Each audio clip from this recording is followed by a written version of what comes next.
तो बच्चों इस वीडियो में class 9th subject mental maths जो कि सेशन 2024-25 के लिए प्रोवाइड किया गया है के चैप्टर 3 को डिस्कस करेंगे, निर्देशांक ज्यामिति।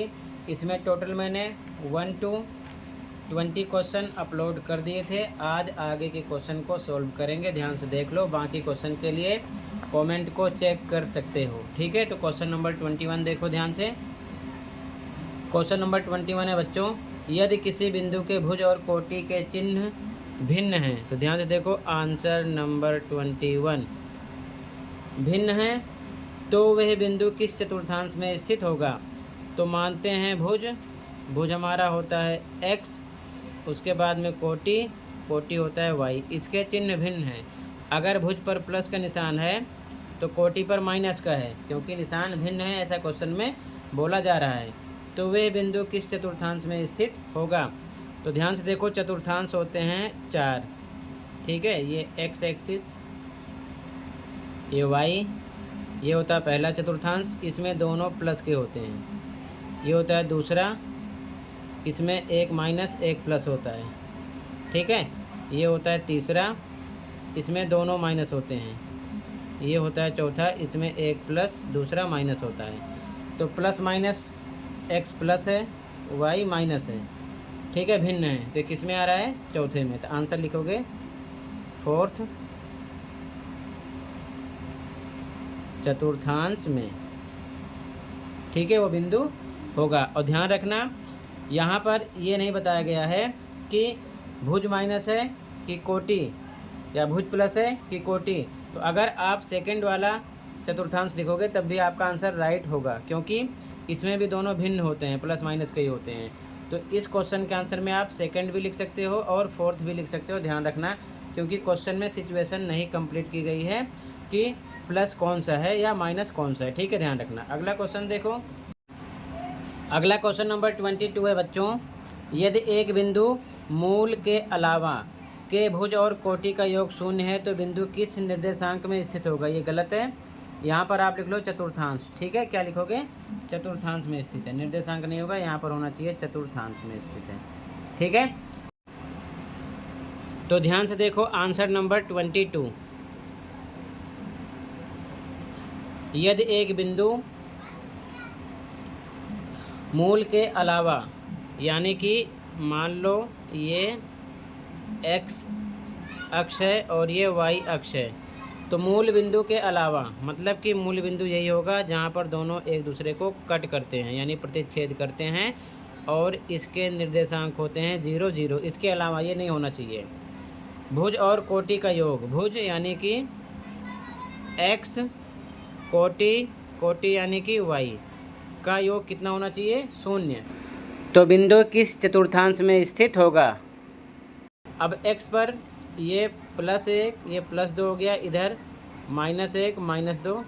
इसी प्रकार y पर +1 +2, नीचे -1 -2 लिख दिया। तो अगर हम x -1 लेंगे, ठीक है, और y +1 लेंगे तो दोनों के योग करेंगे तो कितना निकलेगा, 0। या फिर x -2 लेते हैं, y +2 लेते हैं, तो योग के लिए प्लस करोगे तो कितना आएगा, +-0। तो इस हिसाब से आंसर निकलेगा सेकंड चतुर्थांश, ठीक है, क्योंकि इसमें x माइनस का होगा, y प्लस का होगा। लेकिन दूसरी कंडीशन में अगर हम x प्लस का ले लें, मान लो एक ले लिया x प्लस का और y ले लिया माइनस का 1, ठीक है।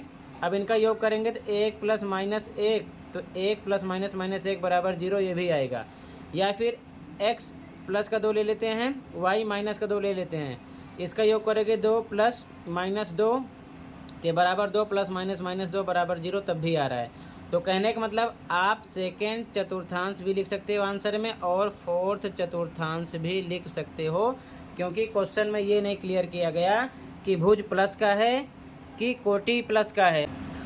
तो सिचुएशन के अकॉर्डिंग हम समझ जाते, अगर x मान लो प्लस का है तो वो आता फोर्थ चतुर्थांश में, ठीक है, और अगर x माइनस का यानी भुज माइनस का है तो सेकंड चतुर्थांश में आता। तो क्वेश्चन में ऐसा कुछ भी नहीं लिखा, तो आप आंसर में सेकंड एंड फोर्थ चतुर्थांश दोनों लिख सकते हो, क्योंकि दोनों में मूल बिंदु को छोड़कर हम एक्स वाई प्लस करेंगे तो 0 निकलेगा। क्लियर है? ये आपका आंसर नंबर 22 हो जाएगा। क्लियर है? अगला क्वेश्चन देखो। अगला क्वेश्चन 23, तृतीय चतुर्थांश में एक बिंदु जिसकी एक्स अक्ष और वाई अक्ष से लंबवत दूरी क्रमशः 4 यूनिट और 3 यूनिट है, बिंदु के निर्देशांक बताइए। ध्यान से देखो, आंसर नंबर 23, आंसर नंबर 23 तीसरा चतुर्थांश है। अब ध्यान से देखो, ये आपका एक्स अक्ष हो गया और ये वाई हो गया। तो यहाँ पर कह रहे हैं कि एक्स अक्ष से लंबवत दूरी 4 है। एक्स अक्ष ये है, इससे लंबवत दूरी कितनी है? 4 है। तो एक्स अक्ष पर लंबवत दूरी ये होगी। ठीक है। और तीसरे चतुर्थांश में है तो माइनस में होगा, ऊपर तो होगा नहीं, नीचे की तरफ होगा। तो मान लेते हैं 1 2 3 4 है। ठीक है। ये -4 -3 -2 -1 इस प्रकार से। और उसके बाद में यहाँ पर आगे कह रहे हैं वाई अक्ष से लंबवत दूरी 3 यूनिट है। वाई से 3 यूनिट है। तो वाई अक्ष ये है, इससे लंबवत, इस पर लंब ये होगा और ये होगा, लेकिन तीसरे चतुर्थांश में ऐसा बोला गया तो इस साइड होगा। तो ये होगा -1 -2 -3। अब ये -3 और -4 की बात हो रही है, दोनों एक दूसरे को पॉइंट यहीं पर मिलेंगे। ठीक है। अगर हम एक्स अक्ष से लंबवत 4 लेंगे, वाई अक्ष से लंबवत 3 यूनिट लेंगे तो तीसरे चतुर्थांश में दोनों माइनस के निशान है। पहले हम लिखते हैं एक्स अक्ष। तो एक्स अक्ष पर कितना है देखो ध्यान से, -3 है, और फिर वाई पर कितना है? -4 है। तो ये आपका हो जाएगा बिंदु। ठीक है। तो यहाँ पर आपको इस प्रकार से इसको बनाकर आंसर लिख देना है।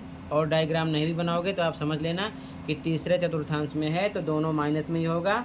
तो यहाँ पर समझ सकते हो, एक्स अक्ष से लंबवत 4 है तो वो वाई निकलेगा, और वाई अक्ष से लंबवत दूरी 3 है तो वो एक्स पर निकलेगा। तो ये तुम्हारा एक्स और वाई वाला पॉइंट बन जाएगा। ठीक है। आंसर मिलेगा -3 -4। ये चीज़ ध्यान में रखना। क्लियर है? अगला क्वेश्चन देखो। अगला क्वेश्चन नंबर 24, ए और बी एक रेखा पर बिंदु हैं जो एक्स अक्ष के समानांतर हैं। तो सबसे पहले हम ये एक्स अक्ष ले लेते हैं और ये हमारा है वाई। ठीक है। अब ध्यान से देखो, जो एक्स अक्ष के समानांतर है और ए और बी के बीच की दूरी 5 इकाई है। कितनी है? 5 इकाई है। यदि ए के निर्देशांक -3 4 हैं तो अब मान लेते हैं ए पॉइंट दिया गया है -3 और +4। ये आपका एक्स होगा और ये होगा वाई। तो इसका मतलब एक्स इधर -3 तक है। तो यहाँ लिखोगे -1 -2 -3। ठीक है। और इधर y पर +4 है तो ऊपर प्लस का होता है, +1 +2 +3 +4। आप ग्राफ पर बनाना। ठीक है। तो ये दोनों एक दूसरे को जहाँ पर मिलेंगे ऐसे समझ सकते हो। आप ग्राफ पर बनाओगे तो आपको साफ साफ पता चल जाएगा। मान लो यहाँ पर ये ए पॉइंट है। क्या है? ए पॉइंट है। और यहाँ पर क्वेश्चन बताया गया है कि ए और बी एक रेखा पर बिंदु हैं जो एक्स के समानांतर हैं। तो एक्स के समानांतर ऐसे जाएंगे ये। ठीक है, ऐसे। लेकिन इनके बीच की डिस्टेंस पता है, ये दिया गया है। ए बी के बीच की दूरी 5 इकाई है। तो ध्यान से देखो, यहाँ तक तो 3 इकाई हो चुकी है, 1 2 3। तो मतलब मूल बिंदु से 2 और इधर होंगे। तो मान लेते हैं +1 है, ये +2 है। ठीक है। तो इनकी डिस्टेंस यहाँ तक है, +2 यहाँ तक, ध्यान रखना। 5 इकाई का हिसाब लगाएंगे तो ये। ठीक है। तो इस रेखा का नाम है ए बी। ए के निर्देशांक दे रखे हैं -3 4, ध्यान रखना। अब क्वेश्चन में कह रहे हैं बी का भुज क्या होगा। भुज का मतलब एक्स, मैंने बता रखा है। भुज होता है एक्स और कोटि होता है वाई। ठीक है। ये चीज़ ध्यान में रखना हमेशा। तो इस पर देखो, बी पॉइंट पर वाई कितना है? 4 है। और एक्स कितना है? एक्स 2 है। ठीक है। तो इसके निर्देशांक होंगे, पहले x का लिखते हैं 2, x पर 2 है और y पर कितना है 4 है। लेकिन क्वेश्चन में पूछा गया है भुज क्या है, तो ये आपका भुज होगा। निर्देशांक हो गए b के निर्देशांक क्या हो गए, b के निर्देशांक हो गए हैं बच्चों 2,4, 2x है और ये y है। x होता है आपका भुज, y होता है आपका कोटि। अगर निर्देशांक पूछते तो पूरा लिखना पड़ता है, लेकिन यहाँ पर पूछा गया आपसे b का भुज, तो भुज केवल 2 लिखना है, बराबर आंसर आ जाएगा 2। अगर पूछ लेते भुज का कोटि पता करो तो कोटि लिखते 4, ये चीज़ ध्यान में रखना। तो आपको अच्छे से ऐसे ही आंसर नंबर ये आपका कौन सा है बच्चों 24, ठीक है। ग्राफ पर अच्छे से बना लेना है, ठीक है, समझ गए। और एक चीज़ आपको ध्यान रखना है, ये 5 इकाई कैसे समझे हो, यहाँ देख सकते हो 1 2 3 4 5, -3 से लेके 2 तक 5 यूनिट है, इसीलिए ए बी 5 यूनिट की डिस्टेंस में बनाया गया है। और ए के निर्देशांक के अकॉर्डिंग आप ये बिंदु ड्रॉ करोगे तो 5 यूनिट इधर आपको बढ़ना होगा, बी मिल जाएगा अपने आप। बी के अकॉर्डिंग पहले एक्स पर फोकस करना 2 है, फिर वाई पर फोकस करना 4 है, तो 2,4 आ जाएगा। लेकिन भुज पूछा गया तो भुज होता है एक्स, आपको मिलेगा 2, ठीक है। अगला क्वेश्चन,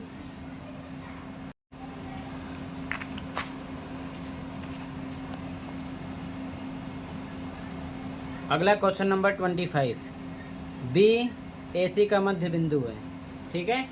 ध्यान से देखो आंसर नंबर 25। अब एक लाइन हमने खींच लिया ए सी, तो कह रहे हैं बी ए सी का मध्य बिंदु है, इसका बीच का बिंदु है यानी मिड पॉइंट है, उसका नाम है बी, ठीक है। ए और सी के निर्देशांक क्रमशः दे रखे हैं। निर्देशांक कितने हैं, ए का पहले है 3 - 5 और सी का बाद में दिया गया है 3 6, ठीक है। तो बी का निर्देशांक क्या हो सकता है, बी का निर्देशांक हमें निकालना है। तो ध्यान से देखो, क्लास 10th का फॉर्मूला अप्लाई करेंगे। मध्य बिंदु सूत्र बोलते हैं उसको, क्या, मिड पॉइंट फॉर्मूला, मध्य बिंदु सूत्र से। अब समझो ध्यान से, ये आपका हो गया x1, ये हो गया y1, ये हो गया x2 और ये हो जाएगा y2। तो फॉर्मूला होता है x1 + x2 बटे में 2 और y1 + y2 बटे में 2। x1 3, x2 3, तो ये हो गया इधर 3 + 3 बटे में 2 और इधर y1 + y2, y1 -5 + y2 6 बटे में 2। इसे सोल्व करोगे 6 बटे में 2 और इधर प्लस माइनस माइनस प्लस का निशान लग जाएगा 1 बटे में 2, ठीक है। ये आ जाएगा 3 और ये निकलेगा भाग करने पर 0.5, ठीक है। तो ये हो जाएंगे बी बिंदु के निर्देशांक, ठीक है, एक्स वाई। ये ध्यान रखना, ये एक्स वाई के लिए पता चल जाएगा, ठीक है। तो आपका आंसर मिलेगा 3,0.5 बी के निर्देशांक, ये चीज़ ध्यान में रखना, ठीक है। तो ये आंसर नंबर 25 हो गया, क्लियर है। तो टोटल आज की वीडियो मैंने 21 to 25 क्वेश्चन डिस्कस किया। बाकी का क्वेश्चन अगली वीडियो में प्रोवाइड करूँगा। कहीं पर कोई डाउट है कमेंट कर सकते हो। मिलते हैं अगली वीडियो में। Thank you for watching and take care.